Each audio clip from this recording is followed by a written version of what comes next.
बरसों पुराने तनाजे का फैसला आने जा रहा है। भारतीय सुप्रीम कोर्ट ने बाबरी मस्जिद केस का फैसला आज महफूज कर लिया है और यह फैसला भारतीय चीफ जस्टिस की रिटायरमेंट से पहले सुनाया जाएगा और भारतीय चीफ जस्टिस 17 नवंबर को रिटायर हो जाएंगे। इस पूरे तनाजे की तारीख पर भी बात करेंगे, मगर पहले बात करेंगे अदालत में होने वाली समातों की। यह मामला पहले इलाहाबाद हाई कोर्ट में चला और फिर सुप्रीम कोर्ट आ गया और तकरीबन 8 बरस से सुप्रीम कोर्ट में है। मगर फिर 6 अगस्त 2019 को भारतीय सुप्रीम कोर्ट ने रोजाना की बुनियाद पर समाअत का फैसला किया और मुसलसल 40 दिनों तक इस केस की समाअत हुई। इसे अब भारत की तारीख का दूसरा तवील तरीन केस करार दिया जा रहा है और आज भी जब अदालत ने अपनी समाअत की तो फरीकैन की तरफ से अदालत से मजीद वक्त मांगा गया तो भारतीय चीफ जस्टिस ने रिमार्क दिए कि बस बहुत हो गया, अब मजीद वक्त नहीं मिलेगा। इसके बाद फरीकैन के वकील ने हतमी दलाइल दिए और फिर फैसला महफूज कर लिया गया। आज ही सुप्रीम कोर्ट में सालिसी कमेटी ने भी हतमी रिपोर्ट जमा कराई। अदालत ने समाअत का वक्त मुकम्मल होने के बाद फरीकैन को तहरीरी दलाइल जमा कराने के लिए 3 दिन का वक्त दिया है। यह मामला बरसों से अदालत में है। एक हिंदू कौम परस्त ने 1885 में सबसे पहले मकामी कमिश्नर से रुजू किया और दरख्वास्त की कि मस्जिद के सहन में मंदिर तामीर करने की इजाजत दी जाए, मगर यह दरख्वास्त मुस्तरद कर दी गई। इसके बाद 1986 में मकामी डिस्ट्रिक्ट जज ने मकामी हिंदुओं को बाबरी मस्जिद में इबादत की इजाजत दे दी। फिर जब दिसंबर 1992 में बाबरी मस्जिद को मस्मार किया गया तो उस वक्त 49 FIRs दर्ज की गई। उनमें से एक मुकदमा LK एडवाणी समेत दीगर बीजेपी रहनुमाओं के खिलाफ भी दर्ज किया गया, मगर बाद में CBI की खुसूसी अदालत ने बीजेपी रहनुमाओं को इन इल्जामात से बरी कर दिया। मगर अप्रैल 2019 में सुप्रीम कोर्ट ने LK एडवाणी समेत दीगर रहनुमाओं के खिलाफ इल्जामात को बहाल कर दिया। बहरहाल दिसंबर 1992 के बाद यह मामला एक बार फिर से अदालत में पहुंच गया। बहुत से फरीकों ने इलाहाबाद हाई कोर्ट से रुजू किया, हता के एक दरख्वास्त हिंदुओं के भगवान राम के नाम से भी दायर की गई। 1996 में इलाहाबाद हाई कोर्ट ने इन तमाम दरख्वास्तों को यकजा कर दिया। कई समातों के बाद हाई कोर्ट ने जो फैसला जारी किया उसने एक और तनाज़ा खड़ा कर दिया। सितंबर 2010 में इलाहाबाद हाई कोर्ट ने 8000 सफ़ात का फैसला जारी किया। हाई कोर्ट ने अपने फैसले में लिखा कि मुतनाज़े 2.77 एकड़ ज़मीन को 3 बराबर हिस्सों में तकसीम कर दिया जाए। उनमें से 2 हिस्से 2 दरख्वास्त गुजार हिंदू ग्रुपों और तीसरा हिस्सा मुसलमानों को दे दिया जाए। मगर इस फैसले को किसी भी फरीक ने तस्लीम नहीं किया और चंद ही माह में तमाम फरीकैन इस फैसले के खिलाफ सुप्रीम कोर्ट चले गए और 2011 में सुप्रीम कोर्ट ने इस फैसले के खिलाफ हुक्म इम्तिनाअ जारी कर दिया।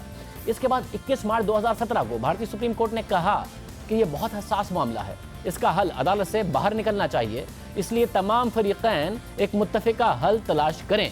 सुप्रीम कोर्ट के चीफ जस्टिस ने हिंदू और मुस्लिम रहनुमाओं को पेशकश की कि अगर वो इस तनाज़े को अदालत से बाहर मुसालहत से हल करना चाहते हैं तो वो सालिसी के लिए तैयार हैं। फिर इसके बाद रवां साल मार्च में सुप्रीम कोर्ट ने तनाज़े को सालिसी से हल करने का हुक्म दिया और 3 रुकनी पैनल भी तश्कील दिया। मगर यह कमेटी तीनों फरीकों से कई महीने की बातचीत के बाद इस पेचीदा मामले को सालिसी के जरिए हल करने में नाकाम रही। लेकिन गुज़िश्ता महीने इस कमेटी ने दोबारा सालिसी की कोशिश के लिए सुप्रीम कोर्ट से इजाज़त मांगी और इस हवाले से भारतीय मीडिया ने यह भी रिपोर्ट किया कि सालिसी के जरिए फरीकों में मुसालहत हो गई है और सुन्नी वक्फ बोर्ड बाबरी मस्जिद की जमीन की मिल्कियत के दावे से दस्तबरदार हो गया है और समझौते का खाका सालिस कमेटी ने सुप्रीम कोर्ट के सुपुर्द कर दिया है। मगर भारतीय मीडिया के इस दावे की तस्दीक नहीं हो सकी। सुप्रीम कोर्ट का फैसला सामने आने के बाद ही ये सूरत हाल वाज़ेह होगी।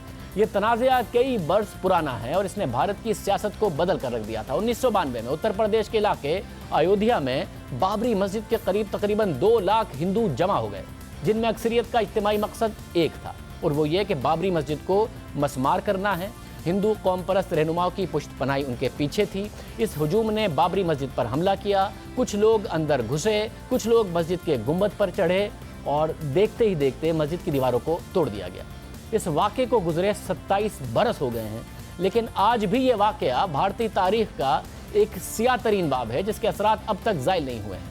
लेकिन ये सब कुछ क्यों हुआ, किस मकसद के तहत हुआ और वो कौन से वाक़यात थे जो बाबरी मस्जिद की तबाही की वजह बने, इस हवाले से हमें कुछ तारीख़ी हक़ाइक़ का जायज़ा लेना होगा। इस जायज़े में पुरतशद्दुद वाक़यात से मुताल्लिक़ जहाँ लफ्ज़ हिंदू इस्तेमाल होगा, इसका मकसद पूरी हिंदू बिरादरी की तर्जुमानी नहीं है। बाबरी मस्जिद का नाम बरे सग़ीर के पहले मुग़ल बादशाह बाबर के नाम पर रखा गया और ये मस्जिद 16वीं सदी को उत्तर प्रदेश के इलाके अयोध्या में तामीर की गई। लेकिन ये मस्जिद हमेशा से बरे सग़ीर में मुसलमानों और हिंदुओं के दरमियान एक तनाज़े की वजह बनी रही और ये तनाज़ा 150 साल पुराना है और 1853 से इस जगह को लेकर हिंदुओं और मुसलमानों में मुहाज़राई होती रही है, क्योंकि कुछ हिंदुओं का मानना है कि ये मस्जिद हिंदू मंदिर को तबाह करके तामीर की गई है और ये मंदिर हिंदू देवता श्री राम की जाय पैदाइश थी। इस मुहाजराई को देखते हुए 1859 में बरतानिया ने बाबरी मस्जिद की जगह को इबादत के लिए 2 हिस्सों में तकसीम कर दिया। एक हिस्सा हिंदुओं के लिए और दूसरा हिस्सा मुसलमानों के लिए, और बाबरी मस्जिद की ये हैसियत 90 साल तक बरकरार रही। 1949 तक बाबरी मस्जिद 2 हिस्सों में तकसीम रही, यानी बरसगीर की आज़ादी के 2 साल बाद तक भी। लेकिन 1949 को आखिर ऐसा क्या हुआ जिसने फिर से इस तनाज़े को जन्म दिया? इसके पीछे भी एक अजब कहानी है। 1949 में हिंदू महासभा के रजाकारों ने मस्जिद में घुसकर हिंदू देवता श्री राम की मूर्ति रख दी और साजिश के तहत उसे यह रंग दिया कि श्री राम खुद इस मस्जिद में नमूदार हुए हैं। इस वाक़े ने बाबरी मस्जिद के तनाज़े को फिर से जिंदा कर दिया। एहतजाज हुए, फसाद हुए। भारत की उस वक्त की हुकूमत ने हालात को देखते हुए बाबरी मस्जिद की जगह मुतनाज़े इलाका करार दे दिया इस जगह को, और उस पर ताले लगा दिए, यानी ना हिंदू यहाँ इबादत कर सकते थे और ना ही मुसलमान। लेकिन भारतीय हुकूमत का ये इकदाम ज़्यादा देर नहीं चल सका, जिसकी वजह भारतीय सियासतदानों की तरफ से वोट बैंक के लिए बार बार मजहब का इस्तेमाल करना था, जिसका प्रचार सबसे ज़्यादा 80 की दहाई में देखने में आया। क्योंकि 1949 से 1980 तक ये मामला एक तनाज़ा तो रहा, लेकिन मामला शिद्दत पसंदी की तरफ नहीं गया था। लेकिन 80 की दहाई में जब मजहब का सबसे ज़्यादा भारतीय सियासत में इस्तेमाल किया गया, तो इस तनाज़े ने दोबारा जन्म लिया और इसमें भारत की सेक्युलर जमात कांग्रेस ने अहम किरदार अदा किया। कांग्रेस ने इंदिरा गांधी के कत्ल के बाद 80 की दहाई में उनके बेटे राजीव गांधी एक नए लीडर के तौर पर उभर रहे थे। राजीव गांधी ने सियासत में आकर नई सोच की बात की और इंदिरा गांधी के कत्ल के 1 महीने बाद भरपूर इंतखाबी मुहिम चलाई। इंतखाबात हुए, कांग्रेस ने अपनी तारीख की सबसे बड़ी फतह हासिल की और लोकसभा में 409 नशिस्तों के साथ अक्सरियती जमात बन गई। राजीव गांधी भारत के नए वजीर आजम बने, लेकिन उन्हें यह इल्म नहीं था कि वजीर आजम बनने के कुछ वक्त बाद उनकी नई सोच का इम्तिहान शुरू होने वाला है। और उनका ये इम्तिहान 62 साला मुस्लिम खातून शाह बानो के केस से मुतालिक था, जिसने भारतीय सियासत का रुख बदल कर रख दिया। 1975 में शाह बानो के शौहर ने उन्हें घर से निकाल दिया। जब शाह बानो ने अपने हक की बात की तो उनके शौहर ने 6 नवंबर 1978 को उन्हें तलाक दे दी। लेकिन शाह बानो ने माहाना गुजारे के लिए रकम का मुतालबा किया। उनके शौहर ने यह मुतालबा रद्द कर दिया और शाह बानो अदालत चली गई। 1985 में सुप्रीम कोर्ट ने मुत्तफिका फैसला सुनाया कि शाह बानो अपने शौहर की तरफ से हक़ महर की रकम के बावजूद माहाना गुजारे की रकम की हकदार हैं। सुप्रीम कोर्ट के इस फैसले को राजीव गांधी ने वोट बैंक के लिए कानून साजी के जरिए बेअसर कर दिया, क्योंकि कई मुसलमान लीडरों ने सुप्रीम कोर्ट के फैसले तस्लीम करने से इनकार कर दिया था। एहतजाज शुरू हुए, राजीव गांधी पर दबाव बढ़ता जा रहा था। राजीव गांधी से मुतालबा किया गया कि वो सुप्रीम कोर्ट का फैसला खारिज करने के लिए कानून साजी करें। राजीव गांधी मुस्लिम वोट बैंक को नाराज़ नहीं करना चाहते थे, इसलिए कांग्रेस की हुकूमत ने 1986 को मुस्लिम वुमेन प्रोटेक्शन के नाम से एक बिल पार्लियामेंट में पास करवा दिया, जिसने सुप्रीम कोर्ट के फैसले को बेअसर कर दिया।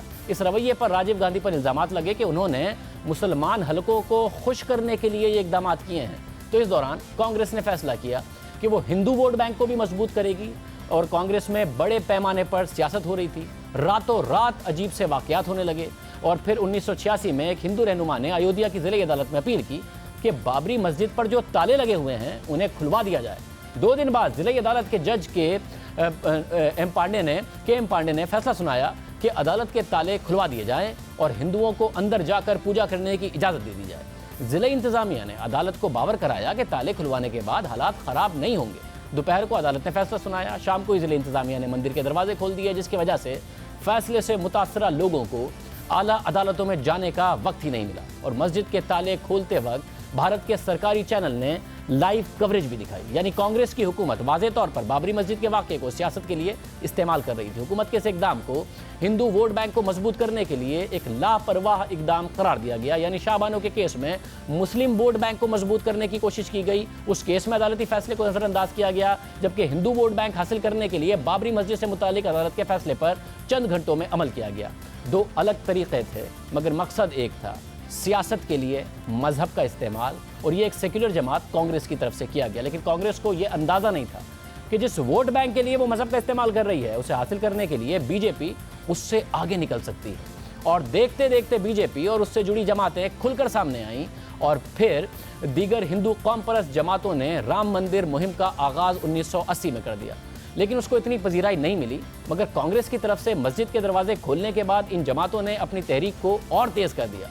कांग्रेस पीछे चली गई और एल.के. एडवाणी की बीजेपी ने इन जमातों से मिलकर भरपूर मुहिम चलाई और एल.के. एडवाणी अयोध्या की तरफ तहरीक के लिए बढ़ने भी लगे। पजीराई बढ़ती गई। बीजेपी और दीगर कौम परस्त जमातों ने एहतजाज की कॉल दे दी, मगर हालात बेकाबू होने लगे। एलके अडवाणी खुद पीछे हटते गए, मुश्तइल अवामी लीडर उनसे आगे जाते रहे। अवाम उनसे पूछती रही कि वो पीछे क्यों हट रहे हैं, मगर बात अब कंट्रोल में नहीं थी और ये एलके अडवाणी को नजर आ रही थी कि कंट्रोल से बाहर हो रही है, इसलिए वो पीछे हट रहे थे, मगर सूरत हाल उनके काबू से बाहर हो गई थी। फिर 6 सितंबर 1992 को 2 लाख के करीब हिंदू मुजाहिरीन बाबरी मस्जिद के गिर्द जमा हुए, लेकिन ये एहतजाज देखते देखते फसाद में बदल गया। लोग बेकाबू हो गए, उन्होंने बाबरी मस्जिद को शहीद कर दिया। इस वाक़े में अवाम को आगे करके कुछ लीडरान पीछे हट गए। कुछ मुबस्सिरीन का कहना है कि बाज़ लीडरान को अंदाज़ा नहीं था कि बात मस्जिद के मस्मार होने तक चली जाएगी, लेकिन मजहबी जज्बात का जो दरवाज़ा सेक्युलर जमात कांग्रेस ने खोला था, उसे बीजेपी और दीगर शिद्दत पसंद जमातों ने खुलकर इस्तेमाल किया। मस्जिद शहीद हो गई। वोट बैंक जो कांग्रेस के पास था वो बीजेपी के पास चला गया। 1984 तक 2 नशिस्तों वाली बीजेपी मस्जिद के मस्मार के 4 साल बाद यानी 1996 को 161 नशिस्तों के साथ पार्लियामेंट में आ गई। 2019 में बीजेपी के पास 300 से ज्यादा नशिस्तें आईं।